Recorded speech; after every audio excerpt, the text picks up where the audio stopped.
नमस्कार. आज आपण एका खूप महत्त्वाच्या विषयावर बोलणार आहोत.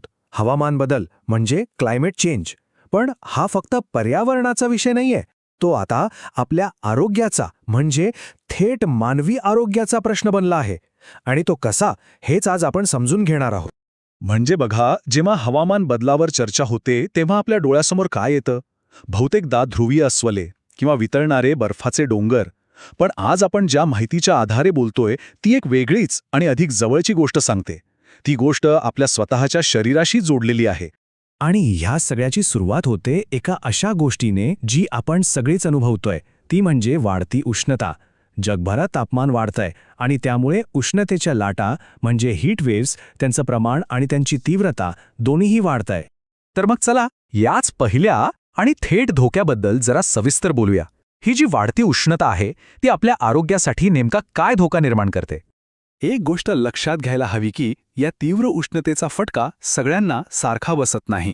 याचा सगळ्यात जास्त परिणाम होतो तो समाजातील काही विशिष्ट गटांवर, जसं की वृद्ध व्यक्ती, लहान मुलं, ज्यांना आधीपासून काही आजार आहेत असे रुग्ण, आणि शहरांमधल्या हीट आयलँड्समध्ये म्हणजे जिथे कॉन्क्रीटमुळे जास्त उष्णता टिकून राहते तिथे राहणाऱ्या लोकांवर.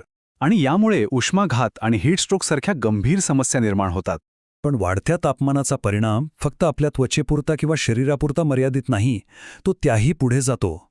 खरं तर ही उष्णता आपण श्वास घेतो त्या हवेची गुणवत्ताच बदलते. आणि हा एक असा धोका आहे जो आपल्याला डोळ्यांना दिसत नाही. हे कसं होतं ते समजून घेणं खूप महत्त्वाचं आहे. ही एक साखळी प्रतिक्रिया आहे. सगळ्यात आधी तापमान वाढतं. या वाढत्या तापमानामुळे जमिनीलगतचा ओझोन वायू आणि जंगलातल्या आगींमुळे हवेत पसरणारे सूक्ष्मकण वाढतात. आणि याचा थेट परिणाम म्हणजे श्वसनाच्या गंभीर समस्या निर्माण होतात. आणि मग याचा परिणाम काय होतो? तर ज्यांना दमा आहे त्यांचा त्रास वाढतो. तीव्र ब्रॉन्कायटिस होऊ शकतो. फुफ्फुसांची कार्यक्षमता कमी होते. आणि इतकंच नाही तर हृदय आणि रक्तवाहिन्यांशी संबंधित आजारांचा धोकाही वाढतो. विशेषतः लहान मुलं आणि वृद्धांसाठी हे खूपच धोकादायक आहे. आता उष्णता झाली, हवा झाली, पण गोष्ट इथेच थांबत नाही. हवामानातील बदलांमुळे आणखी एक मोठा धोका निर्माण झालाय, तो म्हणजे संसर्गजन्य रोगांचा प्रसार. असं म्हणता येईल की या बदलांमुळे रोगांचे नकाशेच बदलत आहेत.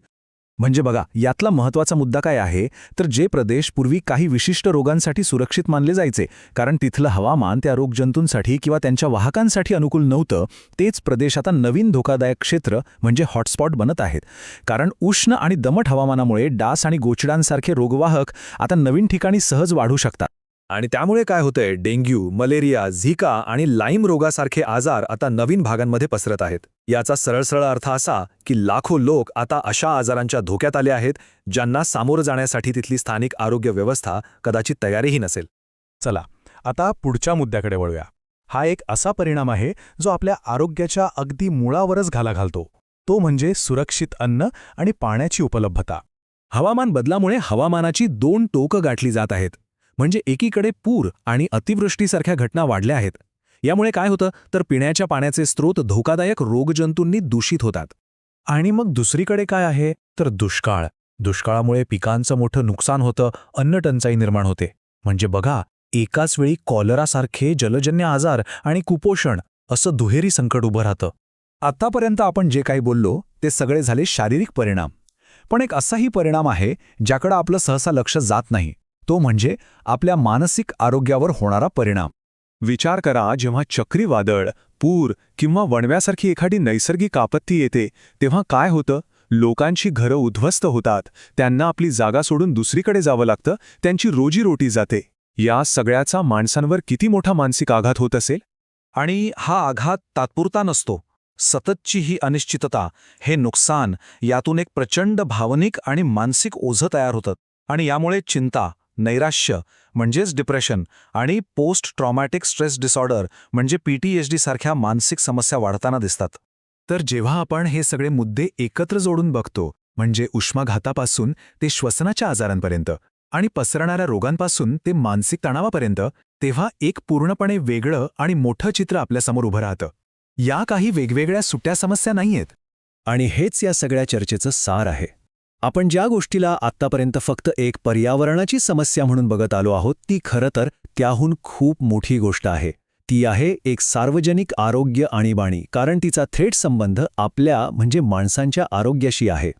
आणि मग या सगळ्या माहितीनंतर शेवटी एकच प्रश्न उरतो आणि तोच सर्वात महत्त्वाचा आहे. आपल्या ग्रहाचं आरोग्य आणि आपलं स्वतःचं आरोग्य या दोन गोष्टी खरंच वेगळ्या आहेत का, की त्या एकमेकांमध्ये इतक्या गुंतलेल्या आहेत की एकाशिवाय दुसऱ्याचा विचारच करणं शक्य नाही? विचार करायला लावणारा प्रश्न आहे, नाही का?